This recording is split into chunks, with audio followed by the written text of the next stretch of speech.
Today on Reese Dixon, we are talking interfaith world religions.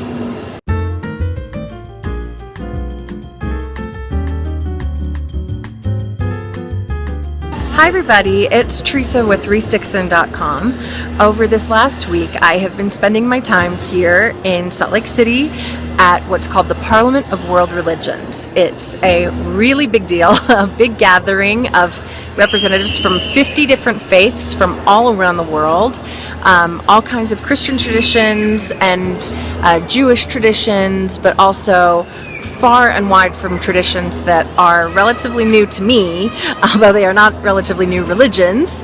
And it's been really fascinating and nourishing and exciting to talk to people from faiths all around the world and to get to experience some of their culture and some of their beliefs. You can hear the different meditative sounds, the different music, some droning going on. It's the bells tinkling as everyone is sharing, what holds meaning for them with all of us.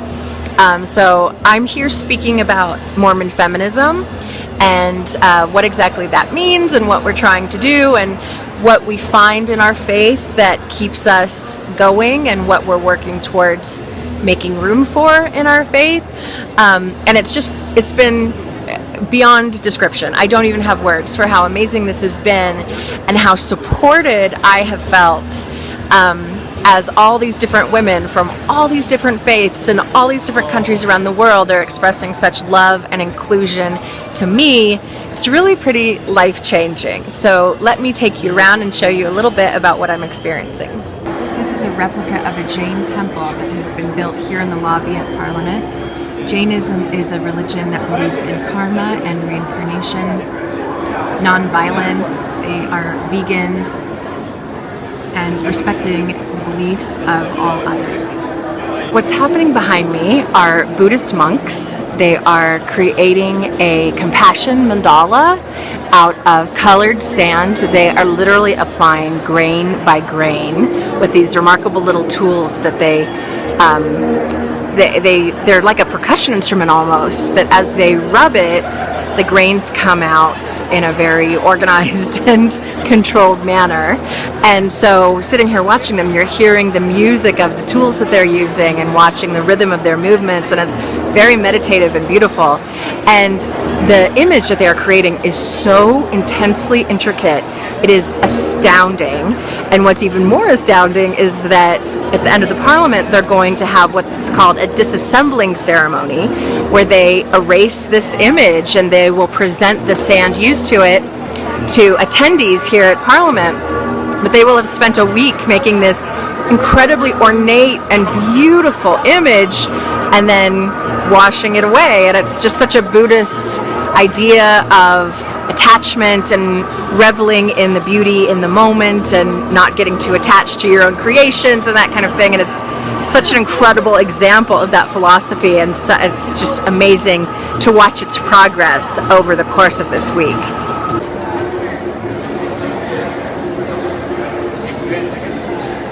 I'm sitting here at lunch, and this is called Langar, Langar, Langar, and it's the people who are here at Parliament from the Sikh tradition are feeding all of us for free. There are thousands and thousands of us here, and we're eating the most delicious food with so much naan, like I'm eating my weight in naan. And this is mango lassi, which is like a mango yogurt drink. It's a little bit like drinking a smoothie. It's incredible. And they just keep wandering around the aisles of all of us, offering us more and more food. We get to eat whatever we want. We just aren't supposed to waste anything, because whatever is left over at the end of the meal, they'll be taking to the local homeless shelters. And in fact, the way they have this room set up in the conference center, there's carpets here that we're sitting on, there's wooden barriers, there's bookshelves for all of our shoes, because it is traditional that in the eating area you have bare feet and a covered head, and so they'll take all of these elements and build homeless shelters out of them. So it's just this beautiful community hospitality moment where we get to eat incredible Indian food and just sit and be with everyone here, and then know that all of this will actually go on to benefit the community as well. So it's the best kind of giving where it's selfish as much as it's selfless, because it's such a wonderful experience for us too.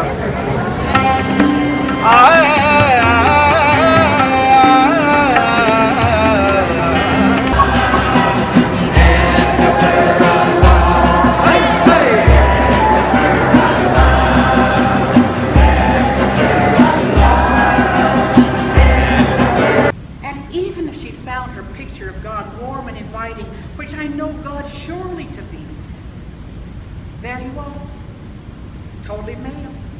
I'm spending this morning at the nearby Church History Museum. It just reopened and has all kinds of exciting new things to look at. And the thing I just walked past that I'm completely geeked out over is a portrait called Christ in a Red Robe by Minerva Teichert.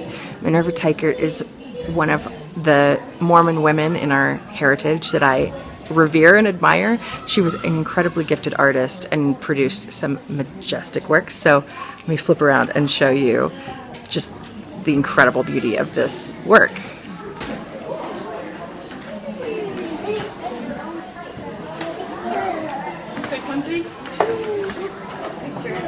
So I am home now.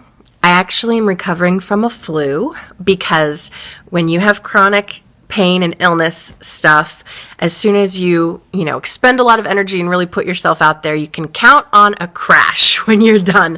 So I went to Parliament, I came home, I crashed, and my body said, nope, you are done for a while. So I had to take some time off and recover, because it was a big expenditure of energy. It was so emotional and so powerful, having all of these deep, profound conversations with people who were genuinely interested in understanding and connecting. It was an incredibly powerful experience.